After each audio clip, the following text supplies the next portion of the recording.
श्रीगुरुभ्यो नमः। श्रीविघ्नेशमिभाभास्यं सेवकाभीष्टदायकम् एकदन्तमुमापुत्रो नमामि गणनायकम्।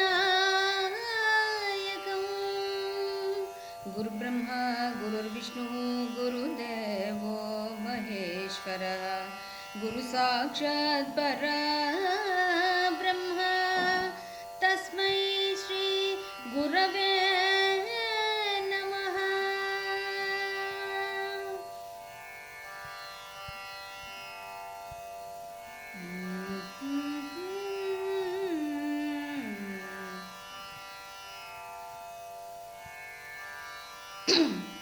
పార్వతీదేవికి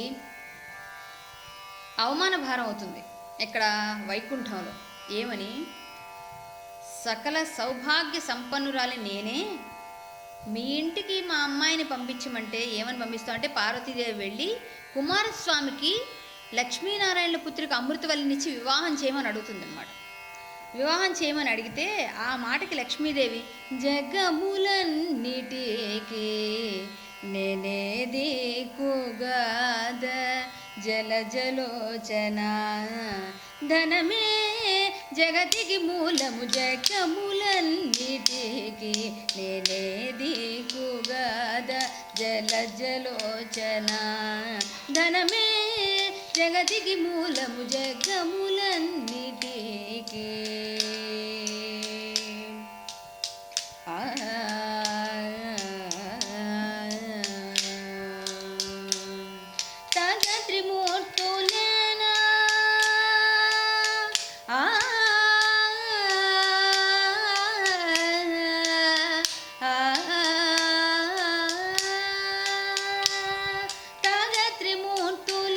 నాదయను పొందకున్న తాగత్రిమూర్తులే నాదయను పొందకున్న ధన్యులౌదుర్రా నిజము బల్కు మొగమాటము విడి జగములన్నిటికీ ప్రాణికోటి నాపై భ్రాంతి లేనివారు బ్రహ్మ సృష్టిలోన పరికింపలేరు. ప్రాణికోటి నాపై భ్రాంతి లేనివారు బ్రహ్మ సృష్టిలోన పరికింపలేరు. అనుదినంబు నన్ను లక్ష్మీముక్షీర సముద్రరాజతనయ్యా శ్రీరంగధామేశ్వరి దాసీభూత సమస్త దేవ వనిత లోకైక దీపాంకురా శ్రీమన్మంథకటాక్ష లబ్ధ విభో బ్రహ్మేంద్ర గంగాధర స్వాం త్రైలోక్య కుటుంబిని సరసిజాం వందే ముకుంద ప్రియా. అనుదినంపు నన్ను స్మరణ సేయకున్న అష్టకర్షమూల పాలైన సింధురుగద జగములన్నిటికి నేనేది కోగాద జలజలోచన ధనమే జగతికి మూలము.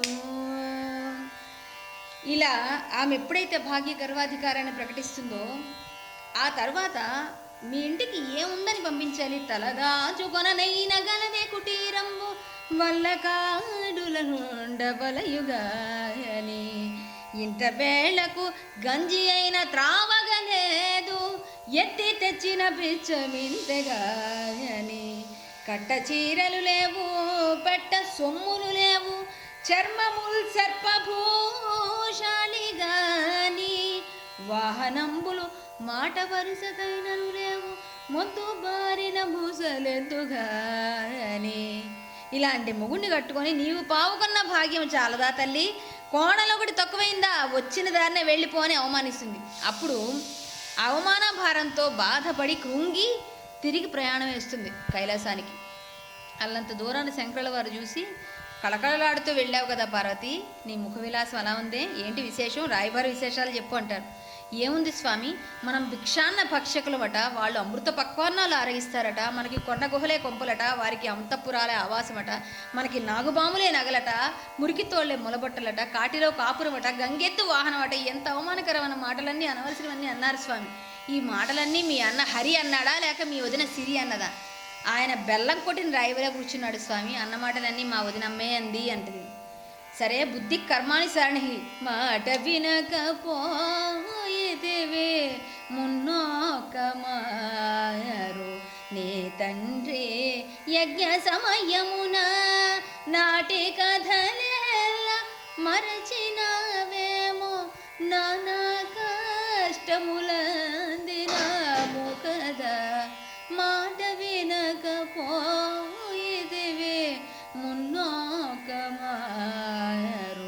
నీ తండ్రి యజ్ఞ సమయమున సమయమున సమయమున. అప్పుడు చెప్తే వినకుండా వెళ్ళావు, ఈరోజు మళ్ళీ నువ్వు ఇలా మాట వినకుండా వెళ్ళి అవమానింపబడి వచ్చావు. సరే, బుద్ధి కర్మానుసారిణి, ఎవరికి పుట్టిన బుద్ధి వారిదే కదా. సరే, అయిందేదో అయింది, ఇక వెళ్ళి విశ్రాంతి తీసుకుంటారు. అప్పుడు ఆమె అంటుందండి ఇలా, స్వామి మనం కూడా వ్యవసాయం చేద్దాం స్వామి, వ్యవసాయం చేస్తే మనం కూడా డబ్బులు సంపాదిస్తాం, ధనవంతులం కావచ్చు. అంటే ఈయన అంటున్నాడట, ఏమని, పిచ్చిదానా, వ్యవసాయం చేయాలంటే ఎన్ని పనిముట్లు కావాలి, ఎంత వ్యవసాయం చేయాలంటే ధనం కావాలి, విత్తనాలు కావాలి, భూమి కావాలి, నాగలి కావాలి, ఇవన్నీ మన వద్ద ఎక్కడున్నాయని అడిగేసరికి నవ్వుతూ పార్వతమ్మ వచనంబుల గిట్లని హేసిపయ్య ఓ జబ్బని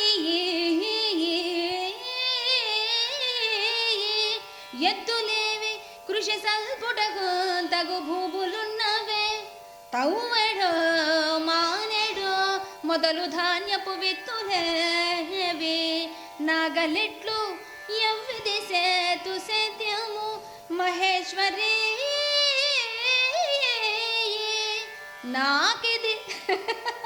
నాకిది సాధ్యమౌనటే.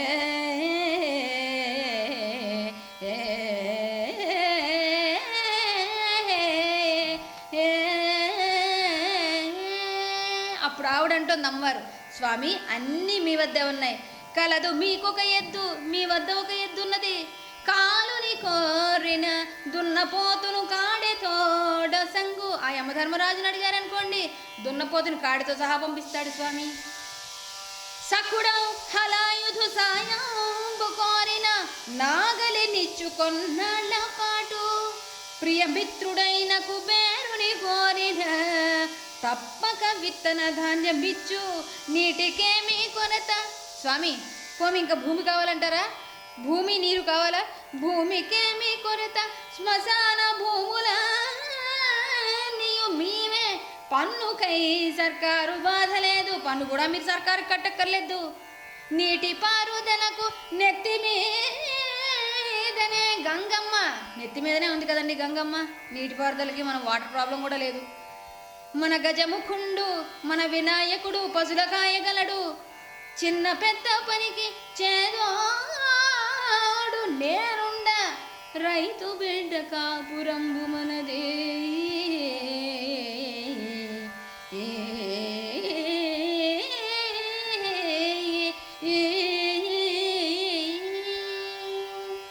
ఇది వల్లి కళ్యాణంలోని ఒక ఘట్టం అండి. Thank you very much. ఇలాంటివే నేను ఈ హరికథలు